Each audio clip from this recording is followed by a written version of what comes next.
Hello everyone, welcome to Juicy.com.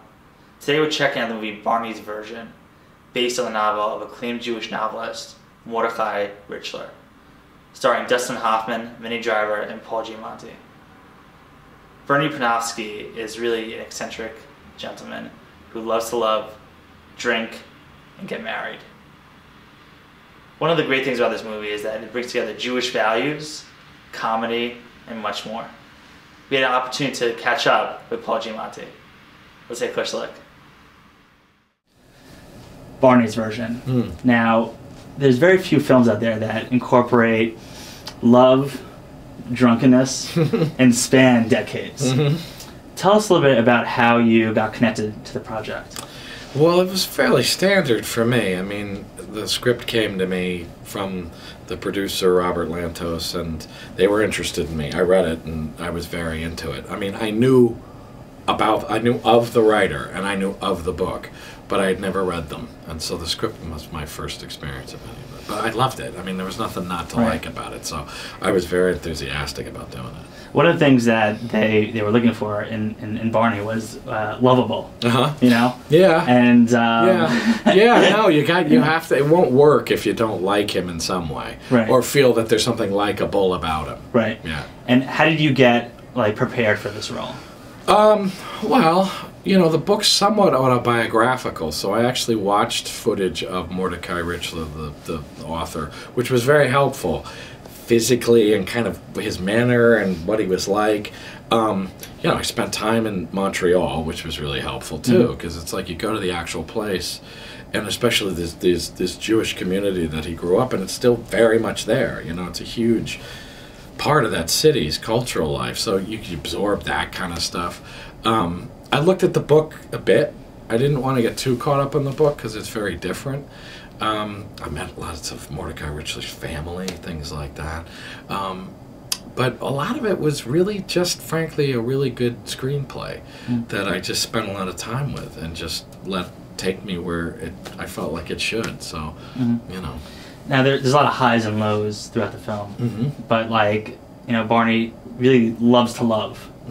And, you know, even one of my favorite scenes is... you know, the wedding, the second wedding. Yeah. And, you know, you see Miriam from across the room. And it's like that moment, and you're just like, that's her. Well, it's interesting, too, because, you know, obviously that's, you know, not something everybody does or should, you know, I mean, it's a definitely questionable, deeply questionable thing that he does. But what's interesting about it, because a lot of people sort of said, you know, why would she be attracted to this guy if he does that kind of thing? And... you know, he's sincere about it. He actually, truly falls in love that fast with this woman. In love with her, too. It's not just that he wants to get laid or chase this woman down and just get laid. He's truly crazily in love with this woman like that. After hearing this wonderful thing she says about the cigars and seeing how smart and sexy she is, he's just like, this is it. What am I doing? And he knows he's making a mistake with the other woman. You know, he knows he's not doing it for the right reasons. He knows that. So and but you're right. He does. He loves to be in love. It's true. And you can see that love even in the relationship with his father. He like depends on him almost. And cares deeply for him, knowing that is he okay? You know. Doesn't want people to treat him like crap either. You know. He's not embarrassed by him. He's just defensive about him. He's not embarrassed. And you can see that also, like when he gave the gun to you.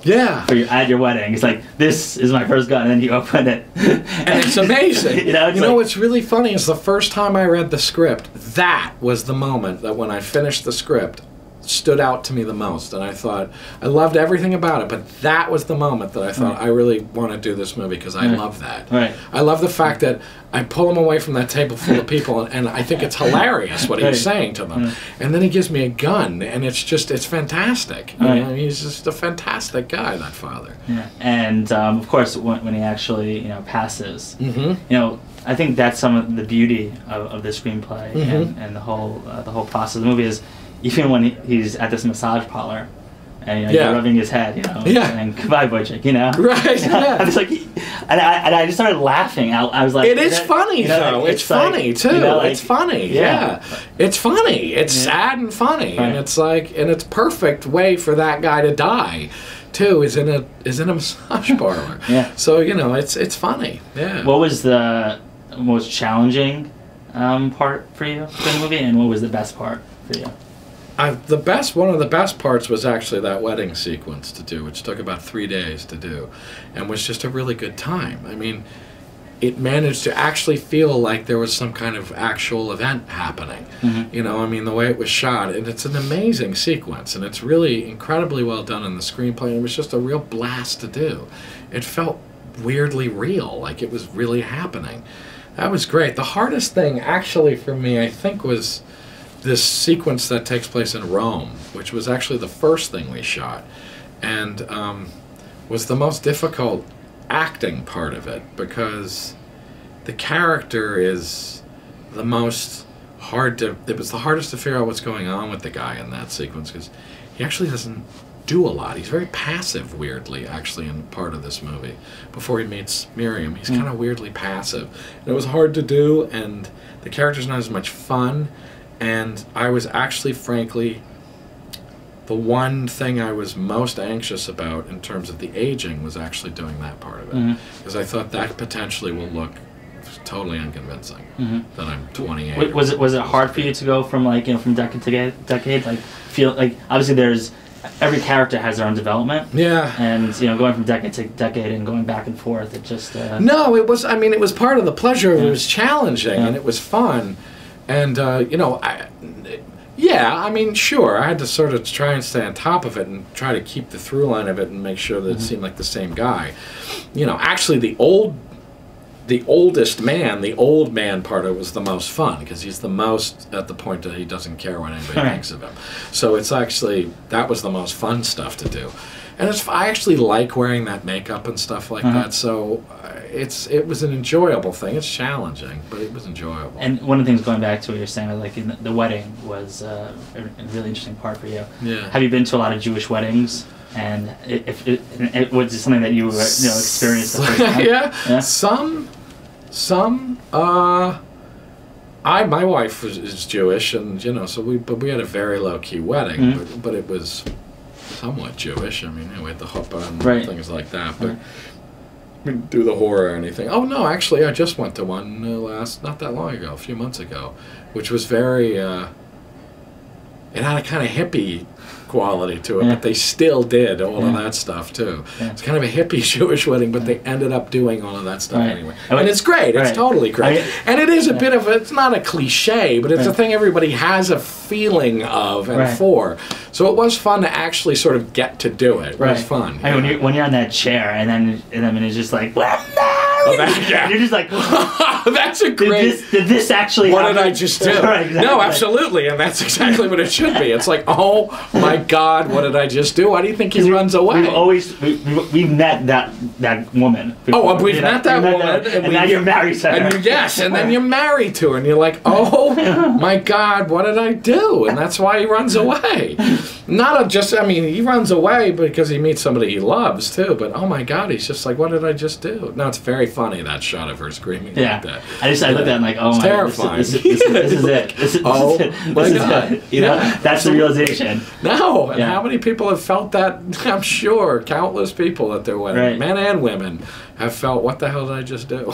So, when you're playing these characters, and especially the family has been involved with the production, how was it, interacting with them like on the set? They were great. I mean, I think this was a wonderful thing for them. His Mordecai Richler's wife is still alive. She's an amazing woman, and that's who Miriam, the character Miriam, is based on. And she's this very elegant, amazing woman.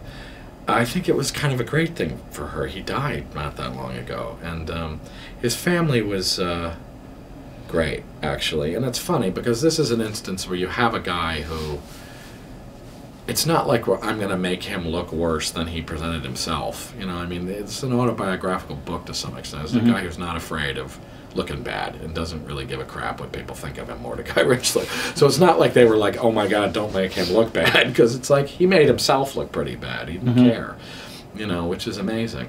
So they were also just incredibly smart, generous, nice people. It was a pleasant experience in that regard. One of the things, like in in Judaism is obviously to honor the mother and father, and you definitely capture that. Yeah.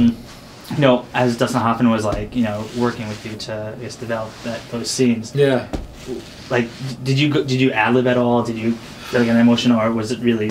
He did some. There's a couple of those scenes are mostly him talking. Yeah, he did. What's interesting about him is that I think he's such a professional that he will ad lib, but he always goes back to the script. And there's some of them I think are in there, but one of the great things about doing this movie was how good the script was. Actually, you didn't need to go too far afield. He would ad lib sometimes from an acting point of view to try to sort of shake the scene up sometimes, or see if you could do something different with it. And sometimes he would actually. I can remember actually doing some of those scenes, and he said, "Can we throw the script out for a while? Do you mind?" He would say to the director, "We're just going to throw it out and say it in our own words for a while." It's a great way of doing things, and a great way of trying to find your way into the scenes. But he was just fun, he's a very sweet guy, and kind of fatherly and paternal guy, actually, in funny ways. Very sweet, so it wasn't hard to feel loving towards him like he was my dad. Great. Well, thanks so much for your time. Okay, man. Yeah, thank Appreciate you. it. Thank you. As you can see, Barney's version has a lot of different layers to it. You can learn more about the movie at barneysversionthemovie.com. This is Arwen Herman, and thank you for watching.